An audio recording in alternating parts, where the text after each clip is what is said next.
Hey everybody, Larry Powell here, your host for Studio HFL, and this is my first live event. This is kind of fun. This is something I've been looking forward to, and of course I had to use Trent as my guinea pig to go live. So, uh, is there a more willing subject out there? I don't know, but for those of you who are going to join us tonight, I'm really glad you're here. And for those of you who have been a fan of the podcast, have been listening to interviews, thank you so much for doing that. I've got, I think 86, number 87 is coming out tomorrow, and I've got 144 completed. So we got 2021 covered and a little bit into 22. That's great. Yeah, and so welcome everybody. And first, I want to say thanks to Trent Austin for joining me here tonight. Trent, welcome. Thank you so much for having me. I'm delighted to be your first guinea pig. So yeah, well, what could possibly go wrong in something like this, right?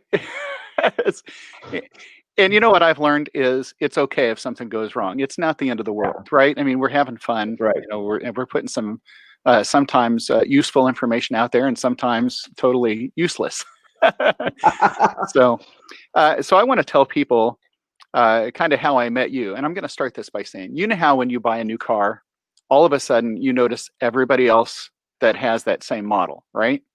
Right. Okay. So that was the 2017 ITG, Hershey, Pennsylvania. Hershey, Pennsylvania, chocolate in the room. And Thomas Gonch, he packed the room that night. I mean, that was kind of one of the big draws for that conference. And I'm sitting there in the front row, second row. Okay. And, I don't know how far into the concert, all of a sudden, Thomas welcomes out Trent Austin. And I'm like, who the heck is this guy? Right. And okay, so this is the relevance to the new car. It's like, okay, so now I see who you are. And then I see you everywhere. It's like, oh my gosh, you're all over social media. It's like, everybody is like, well, what have I been missing all these years? And so I start to find out. Yeah, I know, actually quite a bit. Right. So, I start to follow you, of course, on Facebook and other social media. And now social media is the vehicle that everybody sees you on, right? Right. Yeah. But, going back to that performance in Hershey, watching you come up on stage, I mean, you truly looked like a kid in a candy shop walking up there. And I don't even remember the tune you guys played, but you guys just there's no business like show business. And I think it's awesome, first and foremost, that you mentioned Tomas Gonch, who's one of my friends. And also, I'll tell you a little story about Tomas and how he basically got me to love playing trumpet again.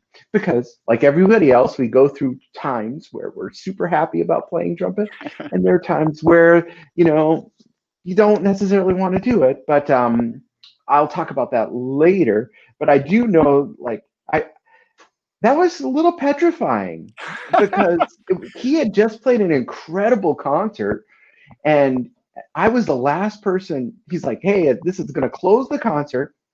I didn't really know the tune. Oops. And he did this huge play up. And I'm like, and then we go on and play this tune like it was like, whoa, hold on for dear life. Right. Super fun. After that, I was really bummed about my playing. After that performance, that tune. And I was kind of like, he comes over afterwards and he goes, if somebody comes up to you and you might think you had a terrible performance, just say thank you. Because if you're sulking after that and they're like, wow, that was so amazing, that was so incredible, and you're like Mr. Downer, that's gonna turn them off. And I was like, no one's really told me that. It's one of these quick, beautiful life lessons that you could be having the worst chop day in your life, but that might be the best chop day in someone else's life. Why are you instantly going, I could have played better, or I missed that second chord on the bridge, or, I was a little sharp, or that's how we get into our heads this way. And you have to take that step back. He goes, just say thank you. Yeah. I mean, and how simple is that? So first and foremost, thank you for having me. I You're mean, welcome. but and you know, I had a similar experience with Tomas. Um, I want to say like 2012, 2013. I had been running my shop and it was like crazy busy, and I was thinking about like just stopping to play for a while. And I was playing with him, and we were like having, these concerts, and it was just him and I, and I was not in a good place. I was like dark and sour, and he comes over and he goes, "What's wrong with you?" And I goes, I'm not really having much fun." He said this to me, and this is my first tidbit for anybody who's out there, especially during COVID times, who might be struggling playing a little bit. He goes, "Don't you remember how much fun it was when you were a kid, when you picked up your horn and played?" And I was like, okay. That moment, that single sentence changed everything for me. And now, I mean, maybe it's to my detriment. Every time I pick up my horn, I have so much fun, Okay. and that's a joy. Well, okay. So that brings me to a comment that you made. I think it Mm-hmm. might have been on Instagram or Facebook earlier today, and you said, something about lots of smiles. Smiling is my favorite. Of course, that's a tribute to Elf, right? Yes, sir. And okay, so I actually put that on here to remind myself. But that's the next thing is you see that and you're playing. I mean, even Oh, when you're thank you. doing an instrument comparison, you're doing one of your shop videos where you're doing Mm. horn A and horn B, right? And I mean, you've got this look on your face like, can you believe I get to do this, right? Yeah, but And, that is the case, right? right? And I think that comes through, and it's Yeah, you can't fake. You can't fake that.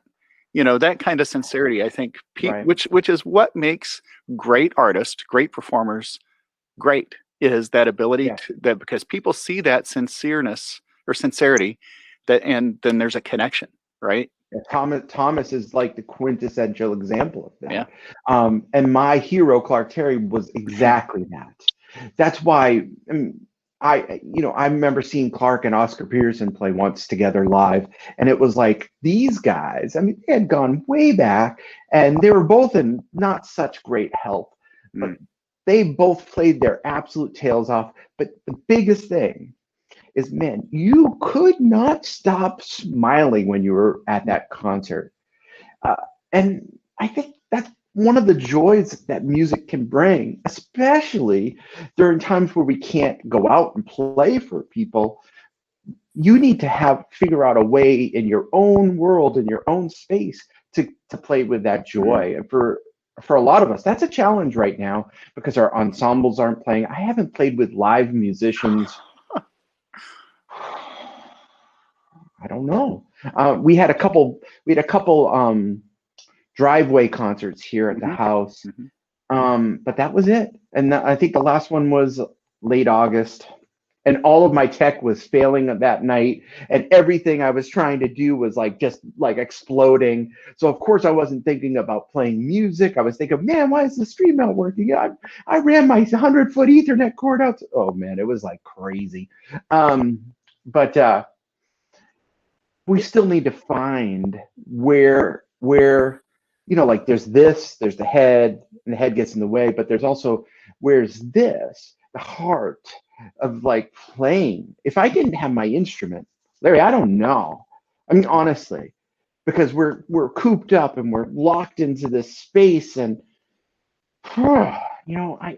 sometimes I just pick up my horn and I scream through my horn.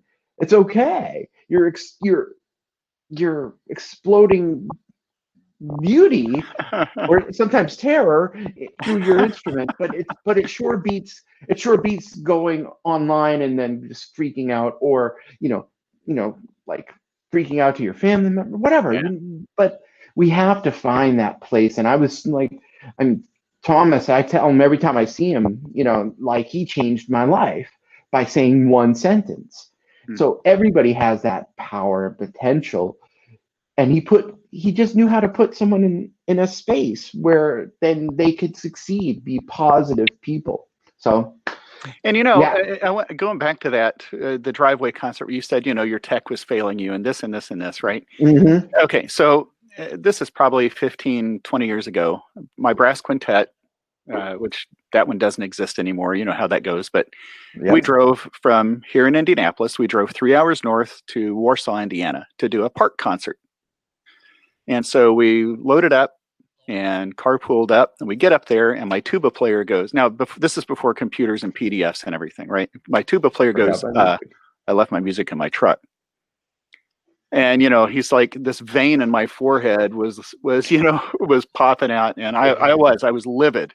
And I Oh would my say gosh. if that were to happen now, I'm more in control these days, but I was not in control that day. But, you know, what am I going to do?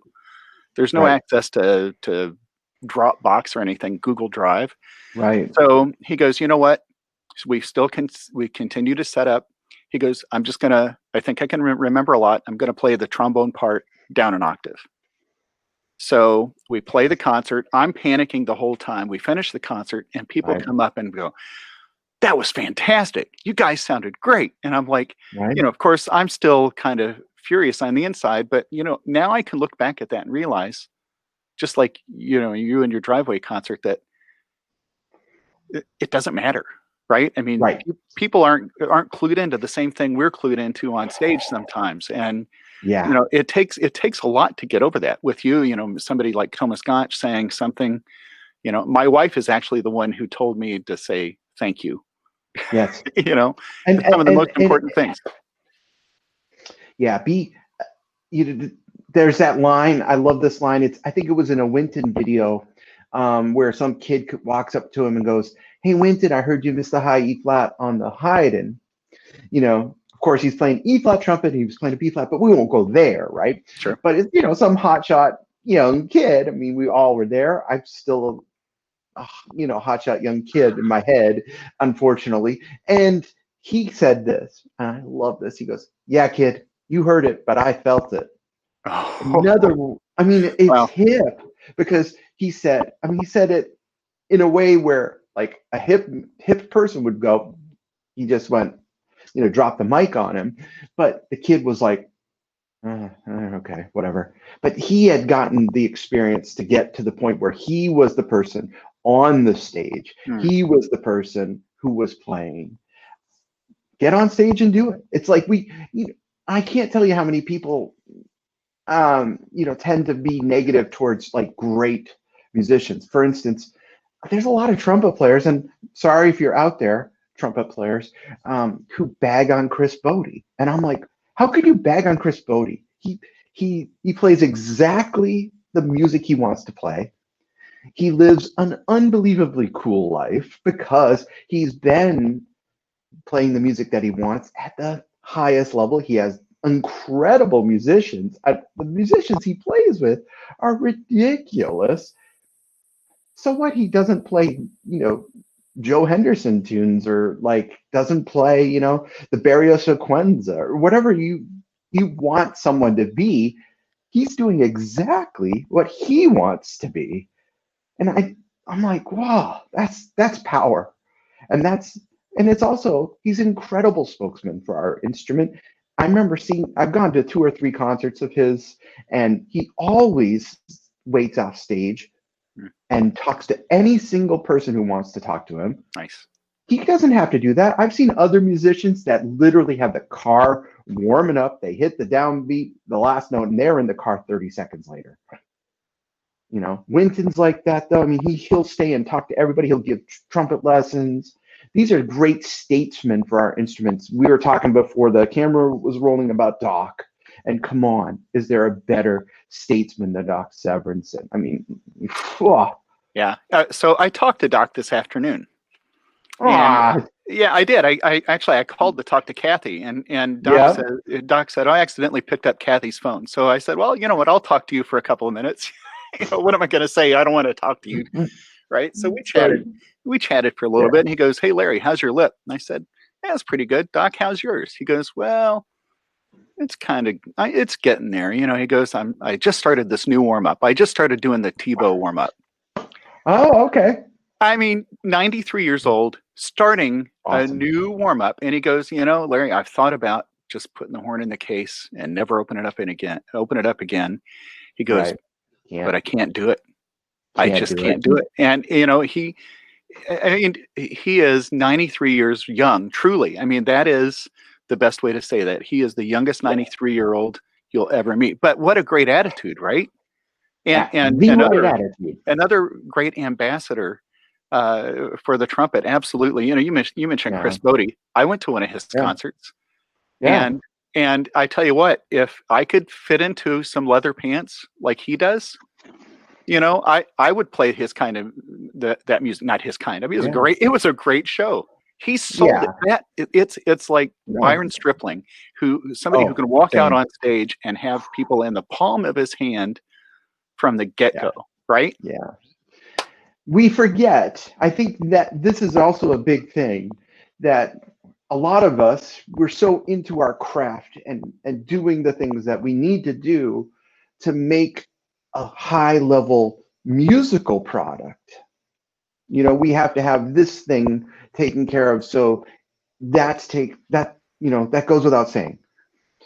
That we forget that the primary reason that most people go to those concerts is to be entertained. And if we don't understand that we are entertainers as much as we are as musicians, that's going to really hinder the success of anybody who's trying to actually make a career in such a tiny little teeny weeny itsy bitsy world of performing arts, especially now there's no performing arts. If you can't entertain and Yeah. you can't laugh at yourself, you can't make people smile, you can't you know invoke an emotional response to whatever you're playing. It could be anger at school too. I remember going to hear, there's a group in Boston for years called The Fringe. They were super Hmm. free jazz, like super free. Like, what? But most people who would go to it be like, I can't. Like a couple times I would go and I'd get so angry because their music was so angry at the time that I was listening. I would have to get up and leave, and I'm like, that's that's power. I mean, that's really like, okay, what are you trying to say? Like the first scene in Pretty Woman, they're walking down the street, Pretty Woman, and there's a guy saying, "What's your dream?" Everybody comes to LA has a dream. What's your dream? Well, what are you trying? You're picking up your horn and playing. What are you trying to say? Because we've heard the Arutunian. We've heard Joyce Spring. We've heard all blues. We've heard West End blues. Surely enough. What are you trying to say? If you don't understand that point right there, whew, you know, You insurance know, might be a good option. yeah, okay. I want to go back to West End Blues, right? Remember when Yes, all this sir. stuff hit, and I Yep. forget the name of the Facebook page, right? It was Bud Not Corona or whatever who was having this daily challenge, right? Yep. That was Yep. one of the first pieces, right? God Yep. bless, God Todd bless Stoll, I every think, started person. it. God bless every person that took the risk to stand up there and play that. Hmm. I didn't have the guts. I still don't have the guts to to stand up. You But you know should. what? But there were people in the comments taking all kinds of flack about this, and I'm thinking, you know what? They took a risk, and I mean, I don't remember handing you an adjudicator checklist. I don't remember handing you a score and saying, you know, Mm. let's critique this. I mean, where's I think we've lost some of that objectivity, right? With it's kind of what Ha. you're saying with these performances. We can go down a deep, dark path by what you just said because the world has now opened up this cloak of anonymity where anybody can say anything about Yeah. anybody else. And here's my thought on this because I did stupid things when I was young, said stupid things about people. I won't mention who. And then eventually I stood on stage with them. And boy, they gave me a lesson like you would never. And they were just looking at me the whole time and flames shooting out of their bell right at me. And I'm like, yeah, I get it. But now you could have so many fake user accounts or whatever. They could just go online. I mean, trollers troll me every day. In some ways, in most ways now, I take it as a compliment. Fine, thanks. You just wasted your time. And the most precious commodity that you have on this earth right now is your time. Thank you for everybody who's watching, by the way, giving your Absolutely. time. But Yeah. but it's totally true. I mean, they could do anything else. I mean, the national championships on, like things like this, But you're going to waste your time by trolling someone to give yourself what? What does that do? What does that do for you as opposed to like you could have taken that time and practiced Clark studies and you raised your own personal level on the instrument. I don't know. Two paths. Which way would you choose? Well, and I think I would agree with being younger and immature, right? And ignorant in the sense not of being dumb, but just not knowing, right? Yes. And, thank goodness that some of us uh, learn and adjust, right? Or adapt.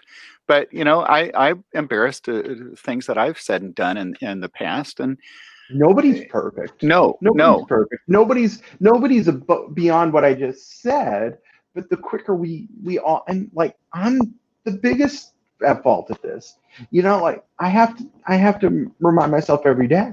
Like if you were like when you're sitting down writing a comment, you have to say, would you want to read that comment I'm writing? Mm. And not only would you want to read it, because it can be constructive. I am totally into constructive, criticism. It helps me improve. Not only could it be, the studio that I use for a lot of my videos, but the gear that I'm using, the tech, all these things. I've had people rip every aspect of that apart. Cool, thanks. Eventually, it's still a work in progress, like anything else in life. That's cool. But if you're writing that comment and you're posting that negativity, what do you get out of it? That's a simple question. If it gives you joy, well, I'd rather do pretty much anything else to give myself joy than that. People say that criticism comes to either distract from our own inadequacies, our own faults, right? So we try to point those out in others so that people don't, Right. or we don't even notice what's going on ourselves. This, I tell you what, this Yeah. is not what I had planned to talk about tonight. But I mean, this is Sorry, still you knew no, I no, would no. go the But this tangent. is, but this is still, I mean, this is great conversation because this is, I think, valuable, especially in this digital age where, we've got Right. this comment stream going over here, which, I'm going to have to adjust, for the rest of the week's events. But, Oh, I see comments. I and see some comments. there's I'm some sorry, I've legit, been ignoring you. that's okay. There's some legit ones in there. Don't click any links. We'll just say Yeah, that please. right off I the will. bat. Good. Thank you for saying that. Yeah. And anybody out there who's listening, don't click on any other links inside that. Um, So, oh my gosh, I'm looking at my agenda, what I was going to talk about tonight, and it's yes. like it would be Sorry, silly. No, no, I it's great. derail everything. I I wouldn't derail everything. It's I my wouldn't job. I wouldn't change a thing, Trent. Not a thing. So, Okay, but so maybe go we ahead. can get to hit some of these comments. I don't know if we can scroll through them. I'm Um, sorry if I missed them. no, no, it's okay. And let me just ask a few more questions here. Sure. There are a couple of things we've already talked about your social media presence. I mean, Hmm. you know, and I am just going to comment on this again. You have such a natural ability to stand in front of that camera, and for me, like I said, this is our first time I've done something live. When I'm doing Mm, an interview, I can think, oh, I can edit and post. I can take my time to pause and stumble and sure. and I don't have to worry about that. But right now, I'm thinking, oh, I'm a little nervous about what may or may You're not doing. come out. I'll tell you. I'm going to give you a compliment because when you interviewed me, well, yeah, months ago, Yeah, right. the growth that I am experiencing with you on a conversational level, maybe we know each other a little bit better. There's Yeah. something that to be said about that as well. I get that, but it's free flowing. Mm. But I remembered how great of an interview that was and how great you did as an interviewer because that's not easy to do because you start your interview and someone's just like Yeah, I'm not you, having any of that. that's rough. So that's like you get on stage and you start playing and the rest of the band doesn't come in with you. Right. You're like Oh well. But you know So what? But that's something I enjoy doing. I enjoy uh, what is it they say in interrogation or and not interrogation in negotiations, right? The first person to speak loses, right? So if I I'm gonna lose every time. if I'm gonna ask a question and there's a pause,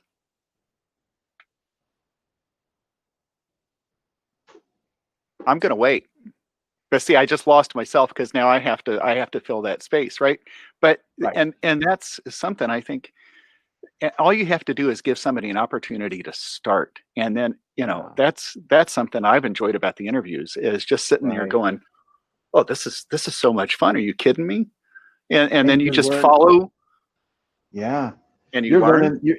You're going with the flow of things. It is conversation. I mean, as an improvising musician, who primarily plays, Black American music, jazz, whatever you want to call it. That's conversation. That's the thing, and that is it.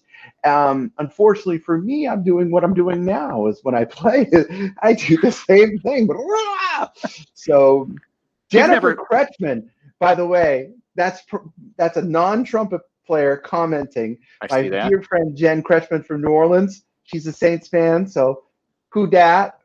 But Um, Jennifer, thanks for joining us. Hey, right above that, David Wolf. David is a former student of mine, and he awesome, owns he owns an ACB piccolo trumpet, which I played. He brought it to me and said, "Hey, try this." And awesome. Thanks. that was a nice piccolo trumpet. Yeah. David made a good purchase there. So, and he didn't pay me to say that, by the way. Uh, Oh well, the check's in the mail for me, but just don't cash it. yeah, So, yeah, okay, um, okay. stated 2075. Um, I won't be here. Yeah, well, you never know, man. You're taking yeah. great. Man, you are a serious inspiration, man. You are taking such great care of yourself. I mean, Oh, and that is such an infectious thing for people to see, and you're an example for all of us to like. Hey, every day you can refresh and restart and work on yourself being better, being a better, and that yeah, could be any regard. I mean, it doesn't have to be on that. yeah. So it could be on the bike. It could be, a multitude of things. So, Well, slow miles are better than no miles. well, you know So, what? I was thinking. I remember the very first time I ever went to a gym on a treadmill. This was 10 or so years ago, and I'm mhm, doing 2 miles an hour, and the guy next to me is, doing a 6 mile uh, sure. pace, and I'm thinking, we're both still side by side, but we were on the treadmill for the same amount of time. It's like I Yeah. still got a good workout, and Yeah. so it's funny that you say that. But I bet there's a You, parallel with trumpet and practice in well, there too. music is, you're talking of what you just said can be absolutely perfectly paralleled in a musical context because you hear a great inspiring musician. You hear someone that, if you haven't had the chance to hear someone like Thomas play, or Sergei Nakaryakov, or Winton, one of the true elites, I'll say, top tens, or Håkon play live. When you hear them, you can take it two different ways. And I'll tell you two different ways that happened to me. Like you could take it the first way, it was like, I'm done. Here, cash me out. I'm out. The second, and but that's part of our fragility of being a musician, that we have to get over. The Mhm. second way is you go, that's the level.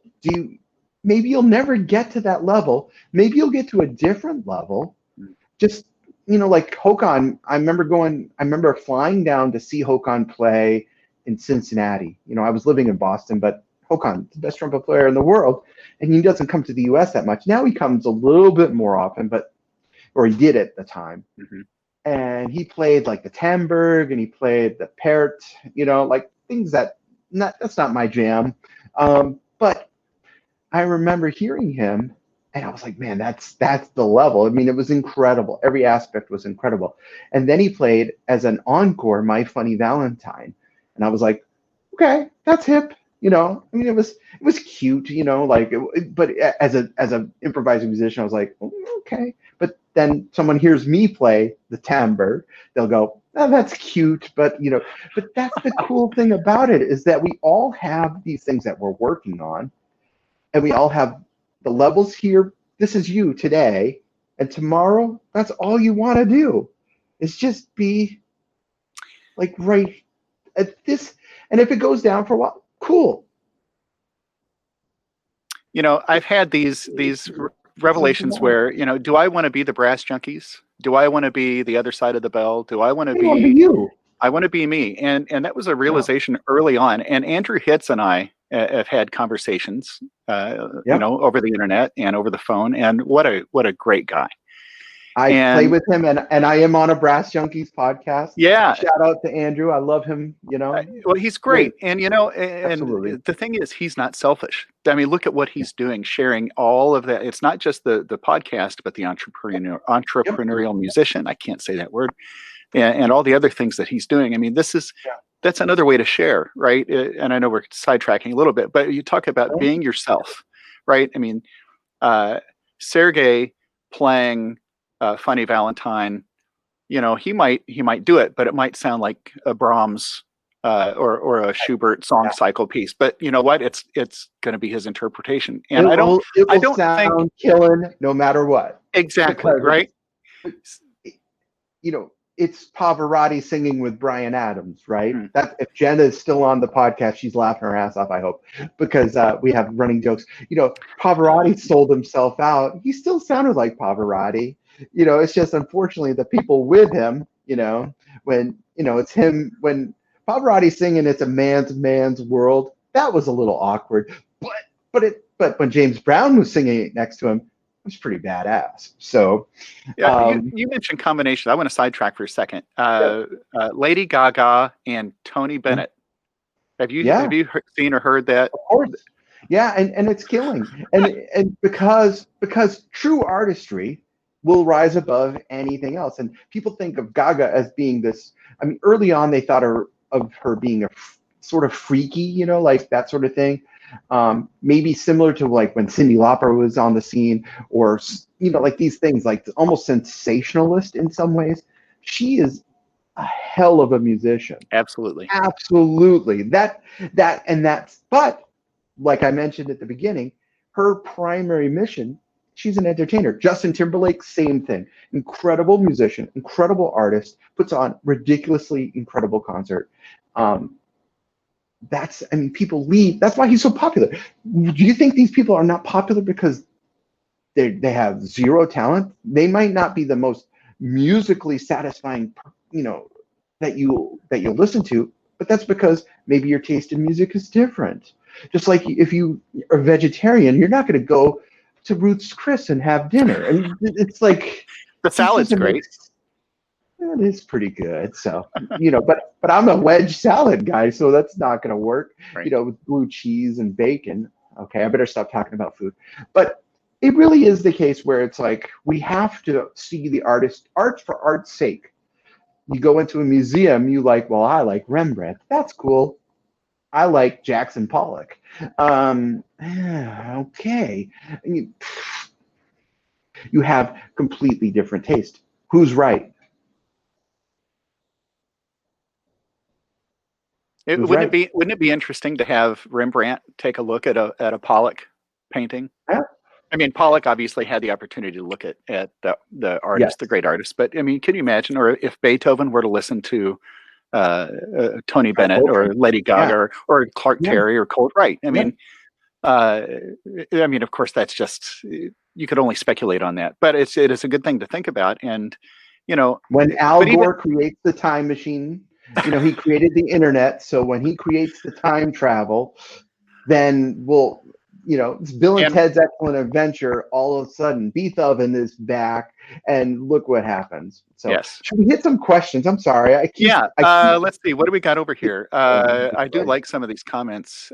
David mentioned that he played the Vivaldi Gloria on your piccolo trumpet, Oh, and I that's a heard that weird recording. part.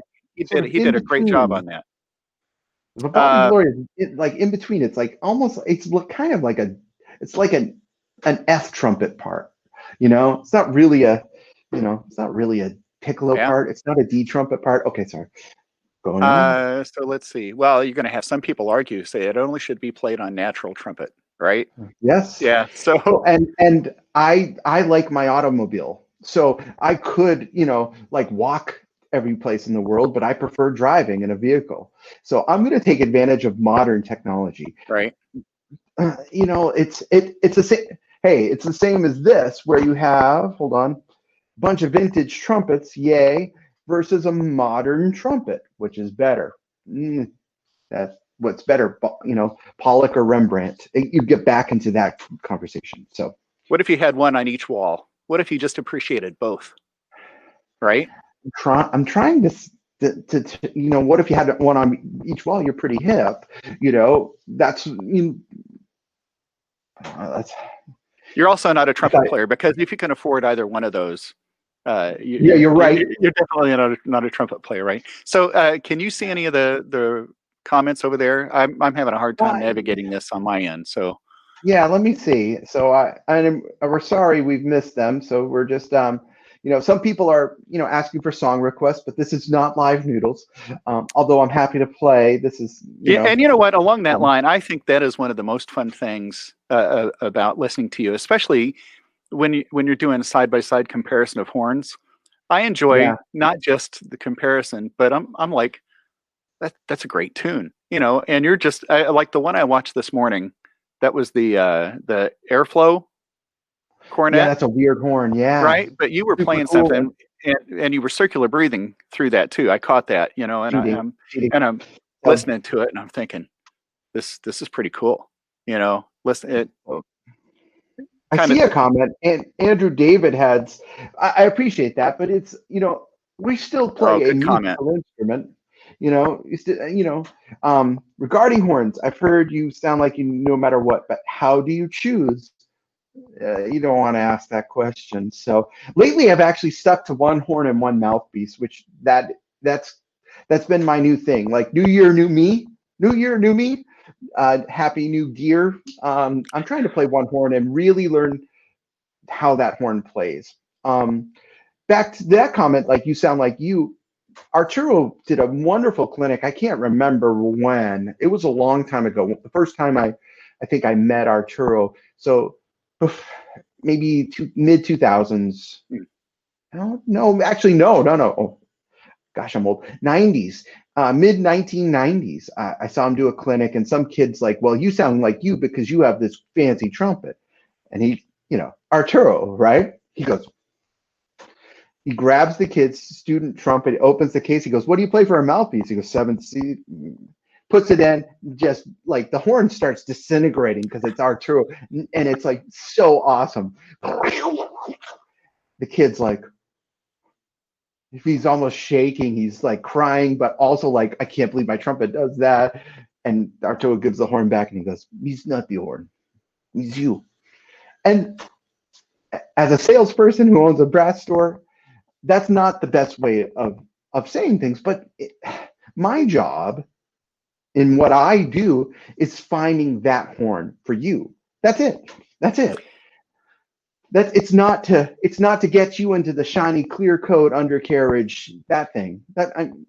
And in many ways, before, we don't have customers coming in right now because of COVID, and I have to keep my employees safe as well as people who come into my shop. I got to keep them safe until we know, until everybody's vaccinated and we Right. get through this, then we'll reopen. And it's terrible for my business, but I have to do this because I would not want, just thinking about getting someone sick because they came to try out Right. a trumpet. Right. But we can ship stuff, and we do. And fortunately, people are doing that. But, you know, back when we had appointments, we'd hear people play, and it was very clear that they sounded better on what they had. We'd say, "Hey, man, if you want to buy that, that's cool, but you sound better on that." But you talk about the example with Arturo, right? I mean, Trent, could pick up any horn and sound like whatever you wanted to. And really, it doesn't come down to the horn as much as it comes down to your concept of sound, right? Of what you want to sound like. If you don't know what you want to sound like, I mean, if you don't know what you're going to say, right? Okay, okay, you're gonna play. What is this horn?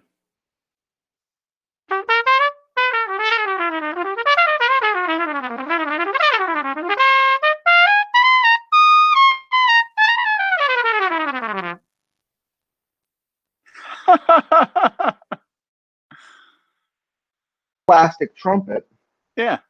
which sounds plastic. I'm not going to deny that. No, it doesn't. It's super light, but it makes a great wall decoration. What happens when you play a piece of gear that is substandard?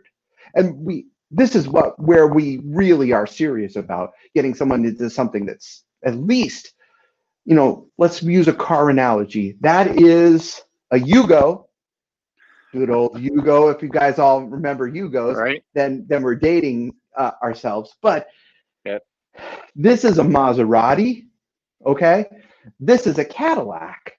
Uh, and the thing about it is I'm very passionate about finding something that works. And it doesn't matter what the price is. It could be $1,000, it could be 10,000, it could be $1,000,000. It doesn't matter to me. It's the thing about when I play that, I can blame that. I can blame that. I have full power. The valves don't work. There's no compression. It's plastic. When I play this, I really don't. I don't have any excuses. There's a term in the tech world. There's not a problem in the computer. There's a problem in the chair. So when it comes to gear, our mission at the shop is to understand where someone's coming from.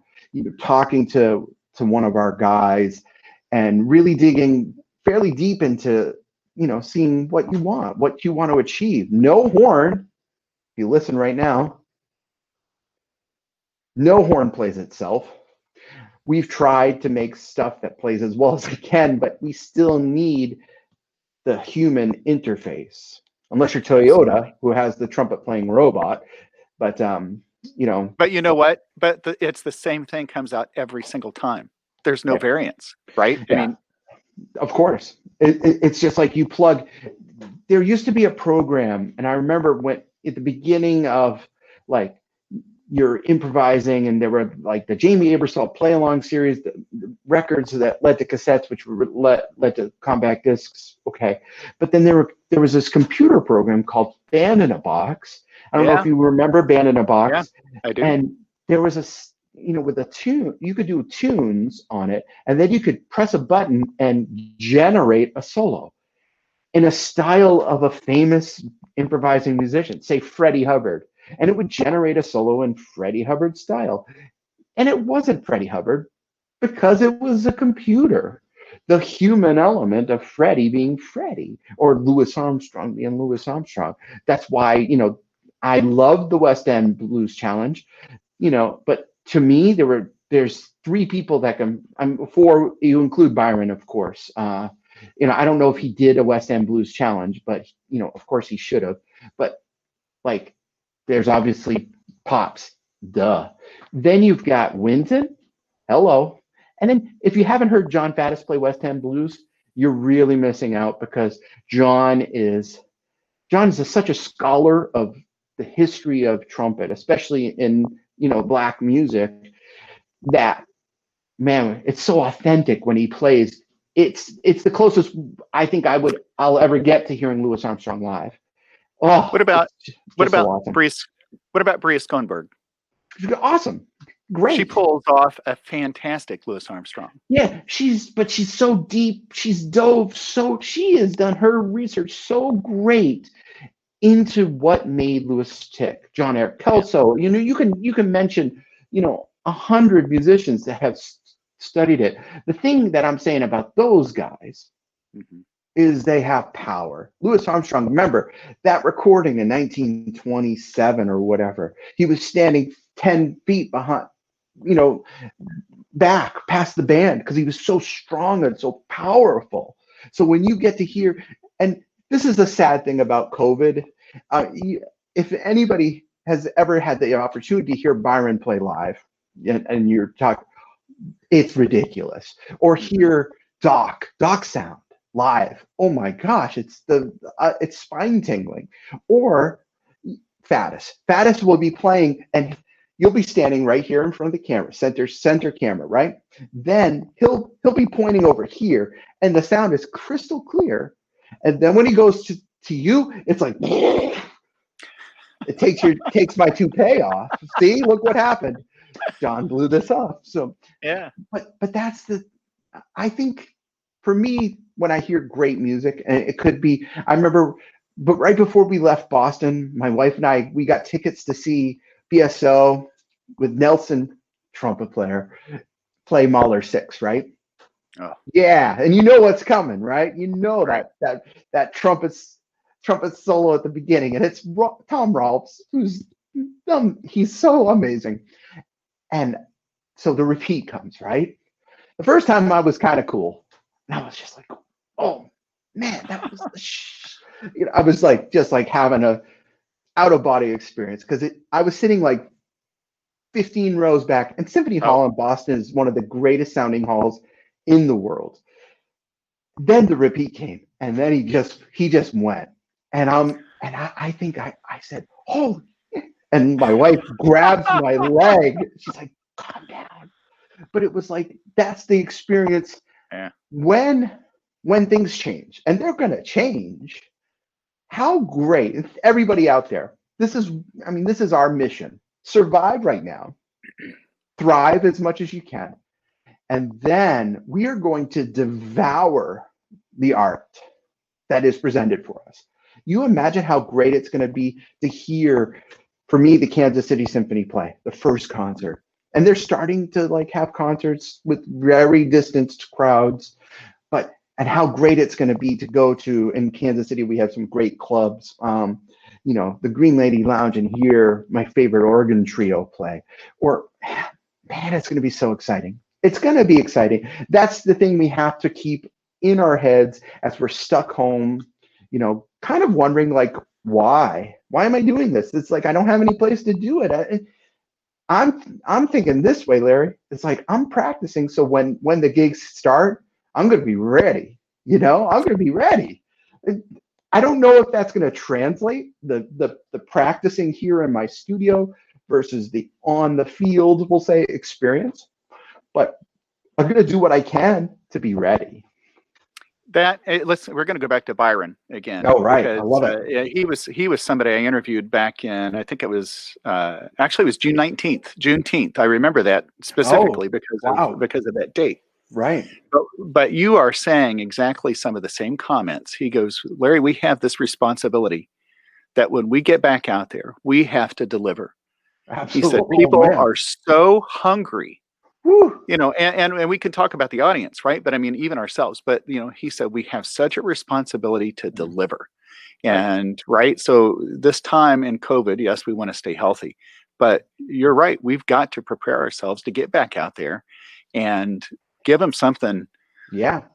Give them something that they can hug, right? They can cry, they can laugh, they can clap, they can sit in total awe of, and or just, grin themselves ear to ear for the entire performance, which I think is going to happen. I hope so. And I know so. I mean, it's like when I get to,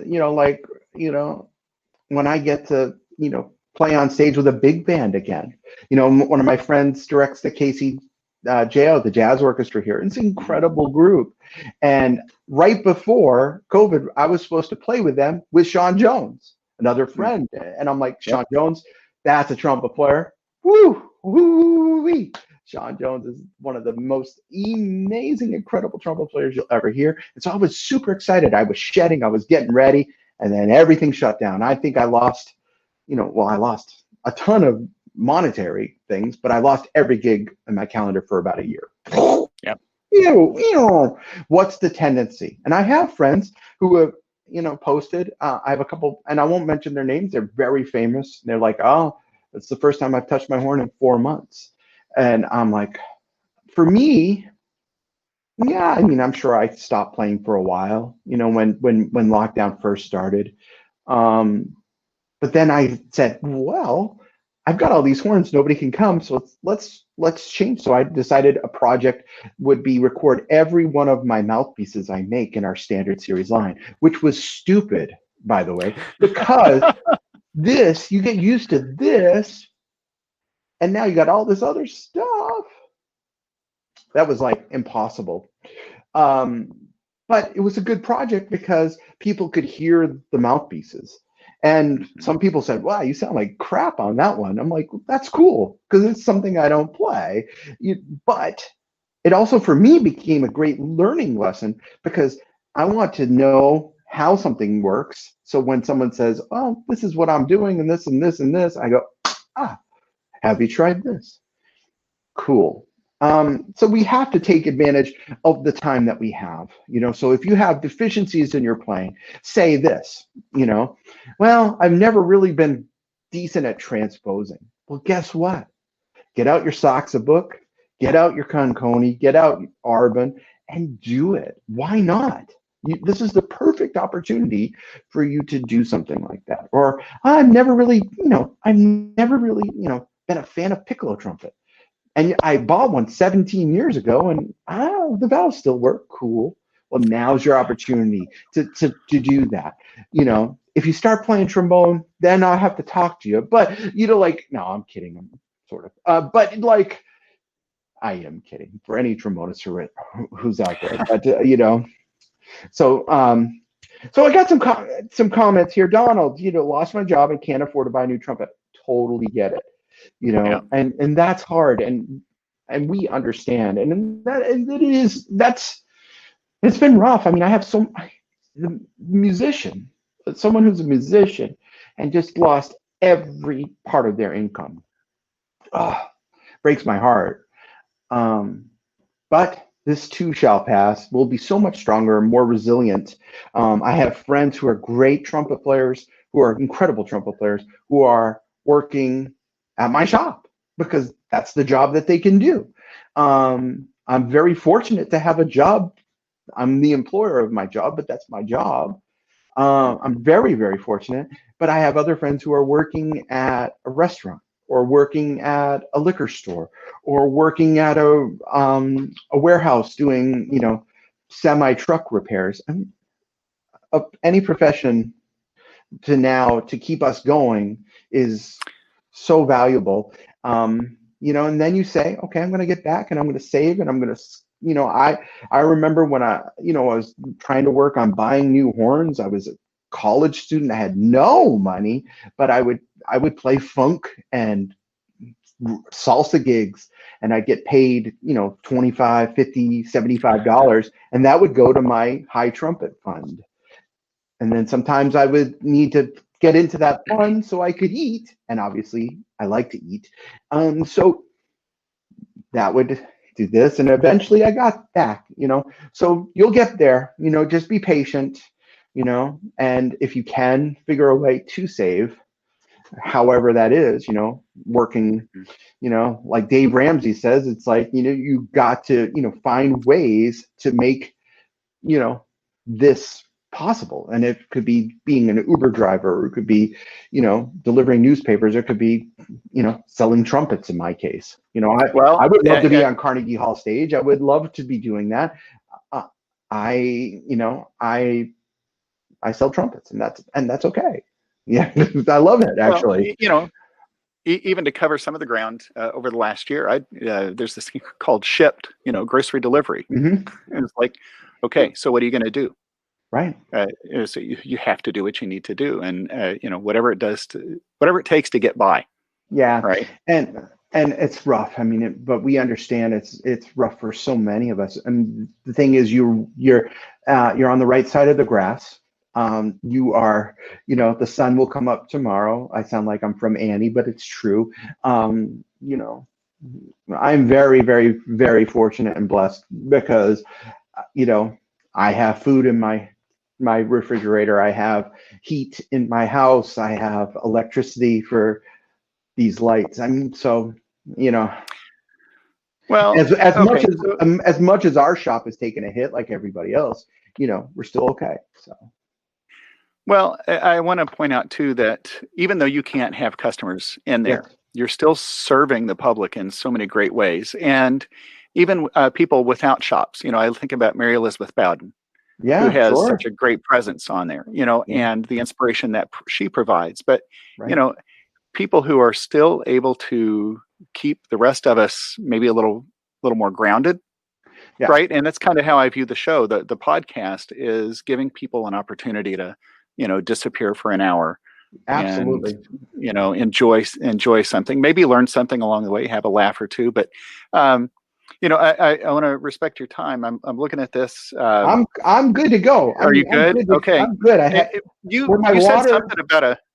with my water in my world champion Patriots cup. Uh, I still have a little left, so Are you going to get a sorry. Tampa Bay Champions No, Cup at the end no, of no. no? Because he's not gonna make the Super Bowl. Although he is. That was hard, man. I mean, I'm sure you experienced it when Peyton went to It Denver. was. Yeah. It was like, you have someone who's the franchise. Just imagine if all of a sudden you wake up one day and Winter Marsalis says, "You know what? I'm done with this trumpet. I'm gonna go play tenor saxophone." Seriously. What? That's what it felt like when Brady left. And I've had it with the Red Sox and players, so it's different. But when you have the franchise, the Right. person, like Right. the GOAT, I mean, all of a sudden he's like at Tampa. It's kind of clear. I mean, he's proven his point. Of course, Tampa stocked up, and New England's entire team was gutted. So Yep. we'll see what happens. I'm Do you still a guys New England fan, even though the Chiefs are great. So do you have any kind of football team close to Kansas City? There is there anything going on football nah, wise? nah, there's nothing. I mean, I'm literally like 3 miles from the stadium, so Uh, that's where yeah. I live is very close to the stadium. I will say when I first moved here, uh, sorry we're tangenting off of trumpet but going to sports, but I will tell you sports and especially something like golf and trumpet, they're so parallel, it's ridiculous. But um, when I first moved here, I couldn't understand the passion of the Chiefs fans. It's a team that would always get close and then always choke. Like seriously. I mean, like literally. It's like you're going. I mean, it's literally like this. I'm gonna give you a musical example. Hold on a second. Ice cold trumpet, by the way, but pretty. Um, Very pretty.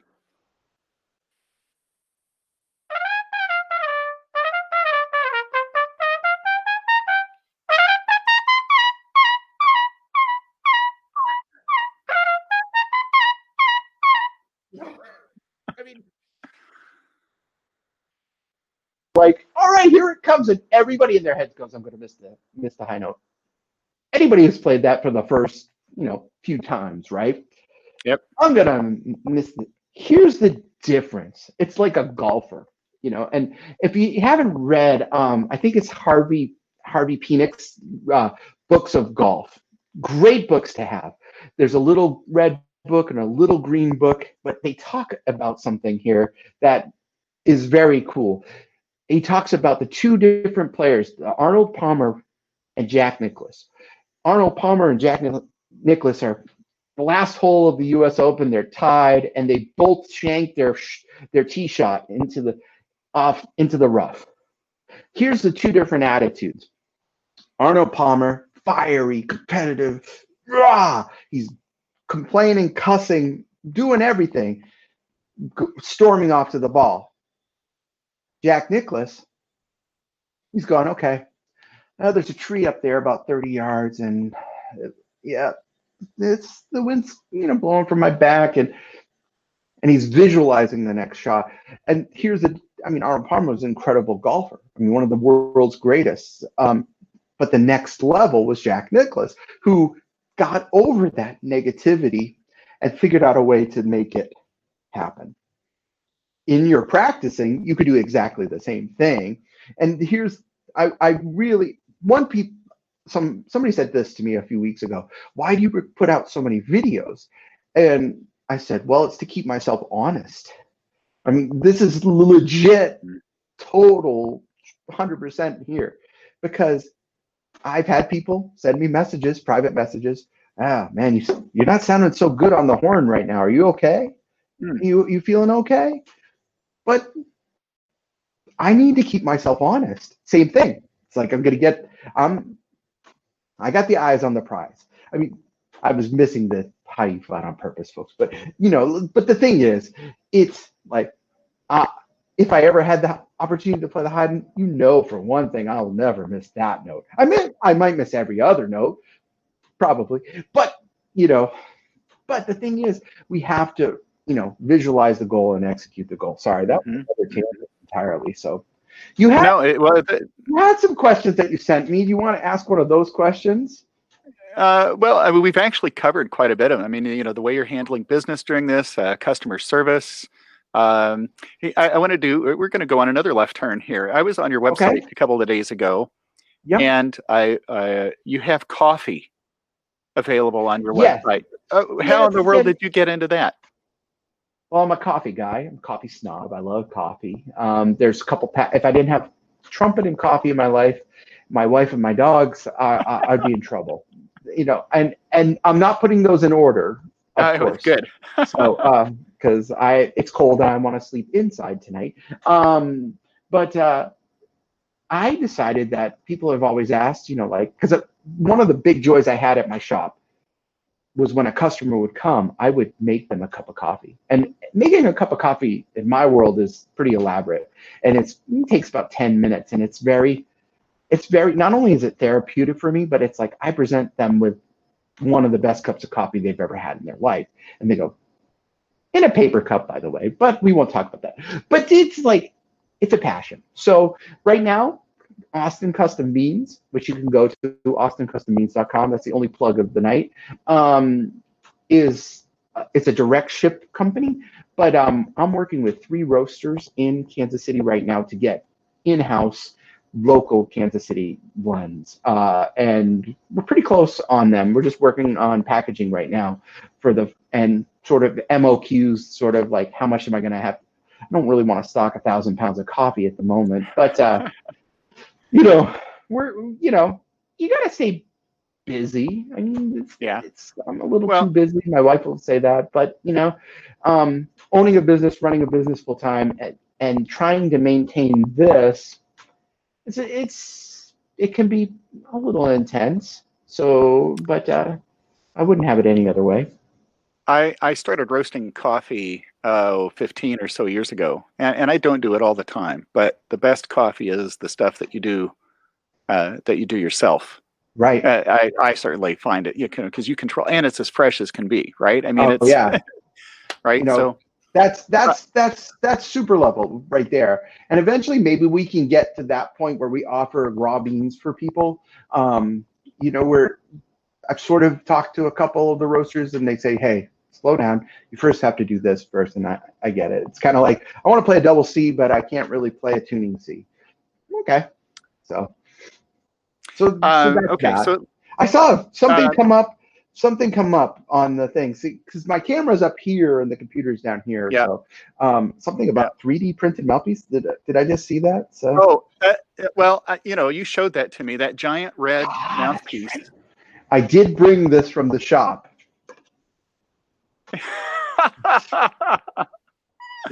And it's like we'll use a scale. Yeah, yeah. So okay, hold on. Let me get that in the scene. You That's think you ridiculous. you think you play a big mouthpiece? Yeah, right. That This you was could a you birth. could This was a birthday gift from my staff to me for this year, and it was actually they gave it to me on the day we closed because of the lockdown. So oh, I mean, but it's so cool, and yeah. it actually is the TA1. I could use that to have like 100 of these as demos and say, well, if you want to see what the size of the mouthpiece is, you can look right there. So, but Yeah. Well, and if you ever get an allergic reaction and your chops swell, then you're covered, you're right? good. You're good, You're and good. you walk down the street like this, you'll Nobody's going to mess you're, with you. you might be confused with a caveman. You know, you might be confused with someone who's going for a Yeah. baseball tryout. Um, Yeah. I don't know, or a javelin. But anyways, Oh, I like that one. yeah, thank you. Okay, hey, I'll be here all let's week. pause for just a second. I do. You mentioned that the Austin Custom Beans was the only plug of the night. That's not true, Yes. because I'm gonna pause right here. Okay. A couple things. I want to just plug the rest of the week. Tomorrow night, Yeah. Ricky Riccardi, author of Mm, 2 Louis Armstrong books, yeah. and Ricky, I interviewed him a few months ago. I mean, he's brilliant Yeah. and a true Louis Armstrong expert. Then Peter Pickett and Eric Murine Of course. on Wednesday, and great guys in the industry. Yeah. Uh, Whiff Rudd, Oh man, who great. is like I think among the best of the best, right? And his new book, Side by Whip Side, Run's the Yoda of the trumpet right? world. Right? You could tell him I said Um, that. I love it. I love him. He is the Yoda of the trumpet world. Carl Hammond on Friday. Oh wow, yeah. Uh, yeah, I mean that's going to be great. We could talk firefighter with him too, right? Because that's his side gig. Right. And then David Messina and Erica Howard. Messina covers on Saturday. This whole thing was.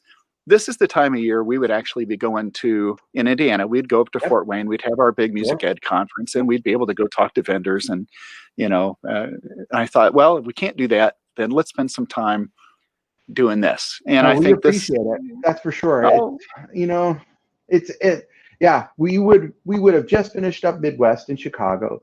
We would have had a couple weeks off, and we would have already sent. Well, today, what, the 11th?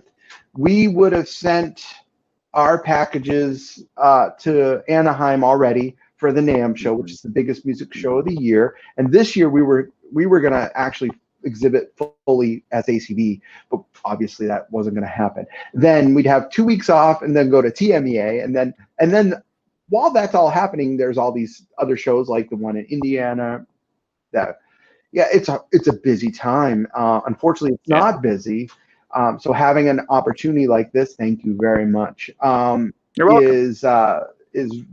is really great. So mucho gracias. De nada. Yes. And that's the extent of my Spanish. Well, So there we go. Well, let's make sure we get the plug in. AustinCustomBrass.biz, yes. B-I-Z, right? You can go to .com too, but Biz is our primary site. Yeah. And if people don't know already that you're not just about musicianship, you're also about great customer service. Thank you. I hope that comes through.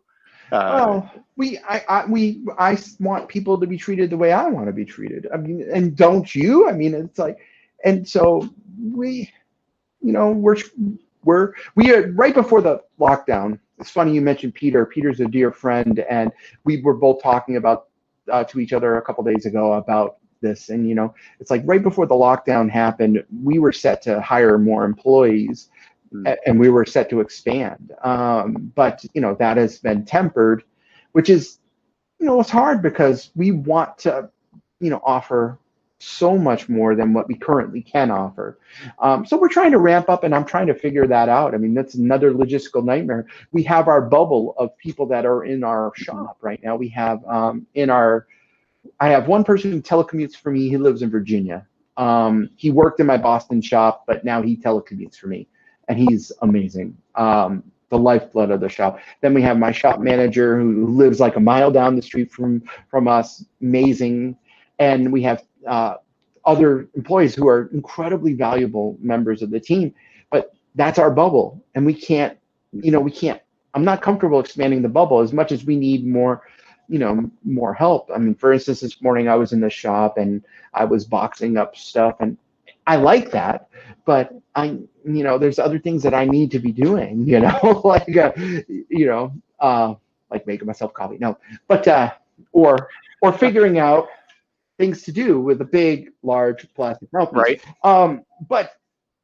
But I appreciate you saying that, because for us, it's it's the fact that people feel like they're part of our family, and we want them to feel ease about this is you're spending a lot of money, and it doesn't matter if it's $50. It's still, right now, everything is a lot of money. So and we're very thankful that I mean, I have friends who have had to close their shops.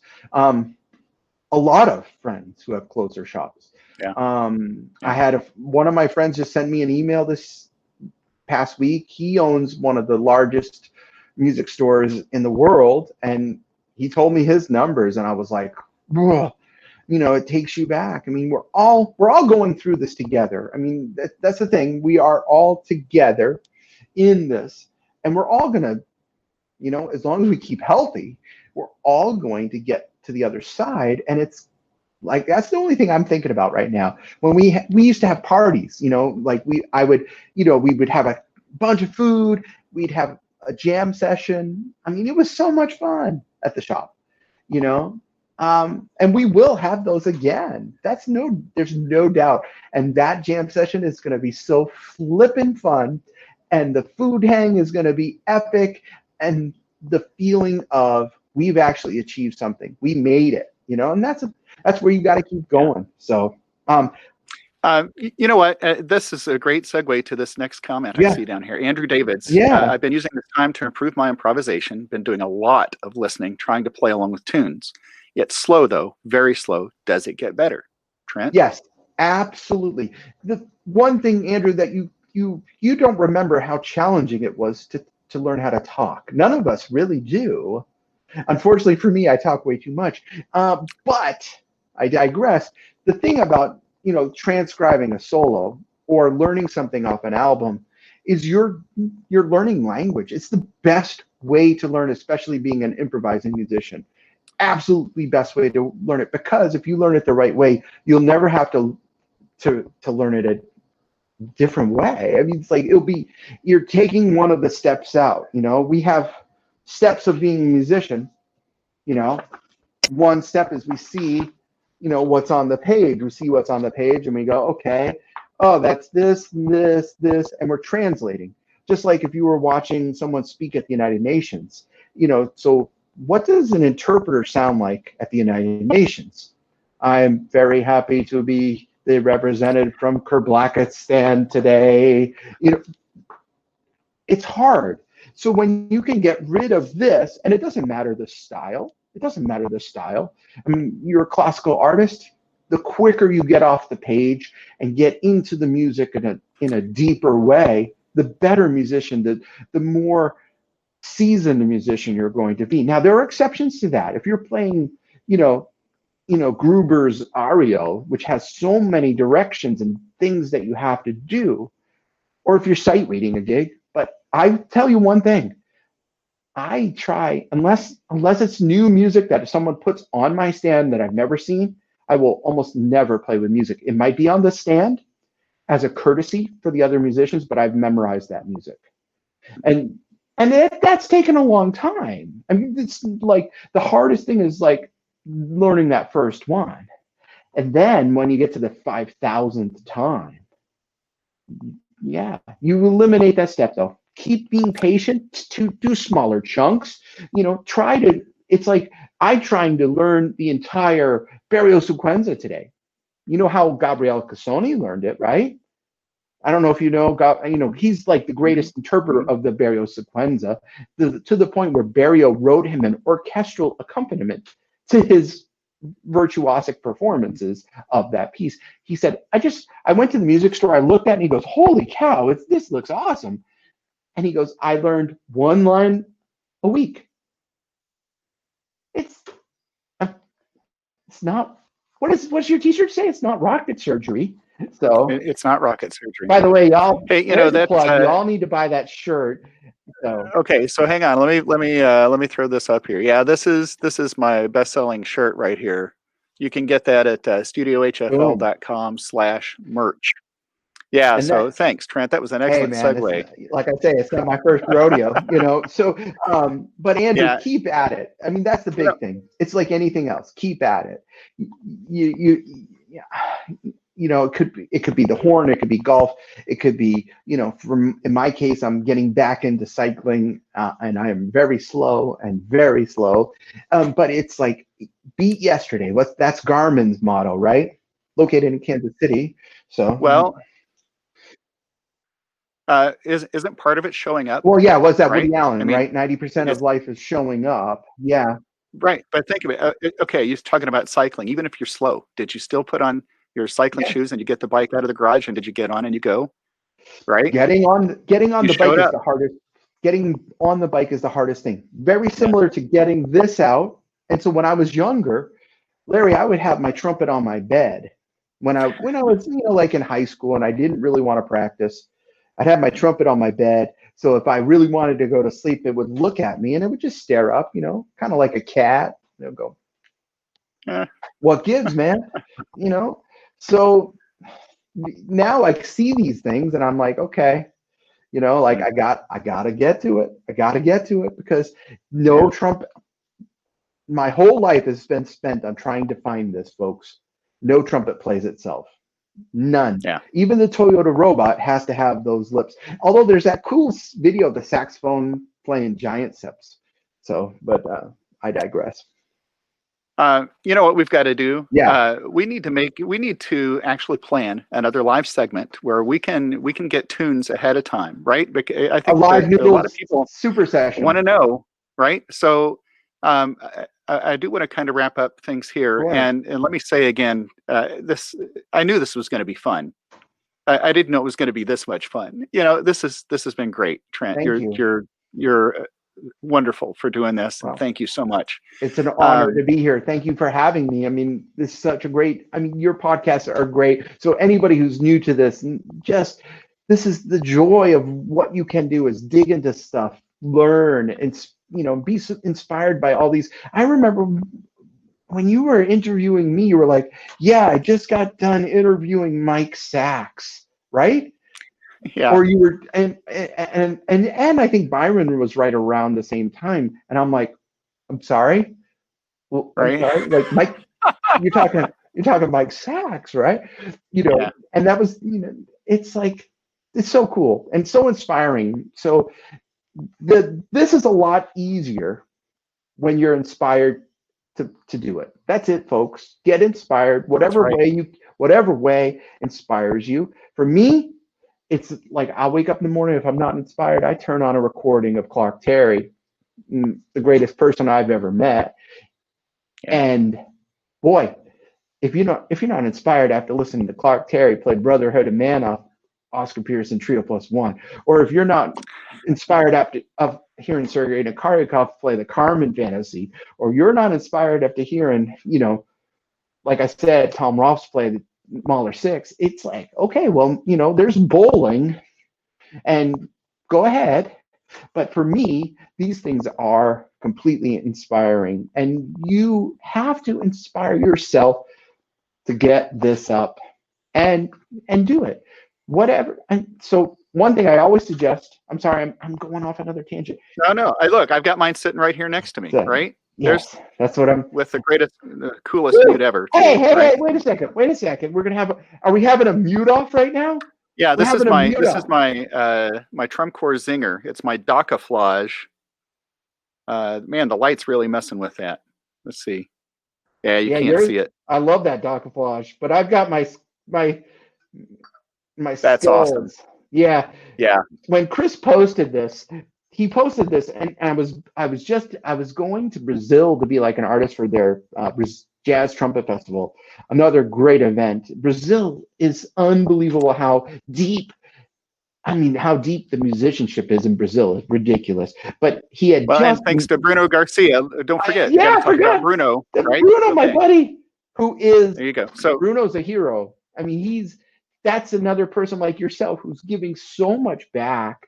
Um, and that's it's a mission of mine with our mini lessons and our live streams to do as well. I mean, we have to give back because Clark Terry never charged me $1 for a lesson.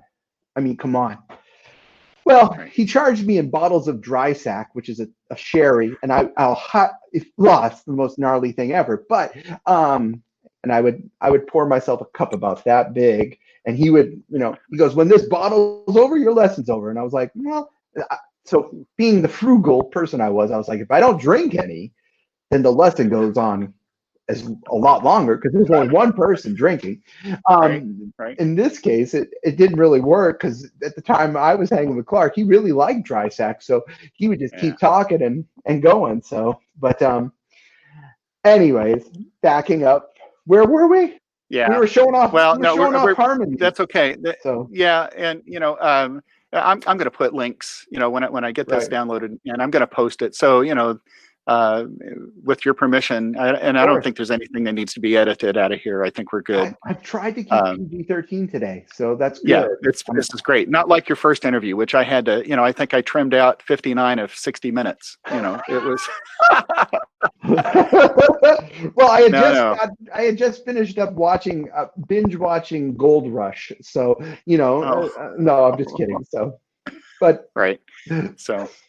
Well, listen, I'm serious about coming back. We'll have to work it out where we can get together anytime. again and have some more fun like this. And we'll I think after looking at the comments, we'll have to be specific about actually getting you to play on some Oh, of this. Taking some real requests. So and maybe you can learn to hit that high E flat on the Haydn by then, right? well, maybe. Hold on. Hold on. Can you see? I got one more chance. One more chance. Hold on. Closer, maybe you can see.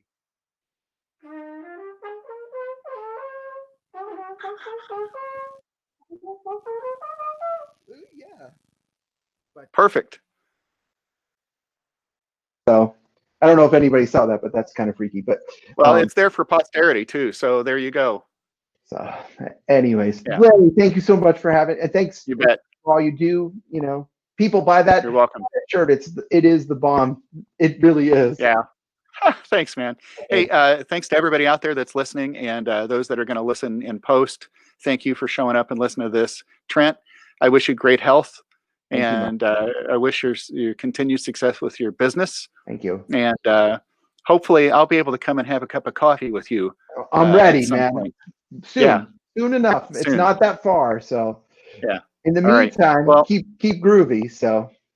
All right, man. Hey, take care. Thanks, and until next time, man. All right. Bye-bye.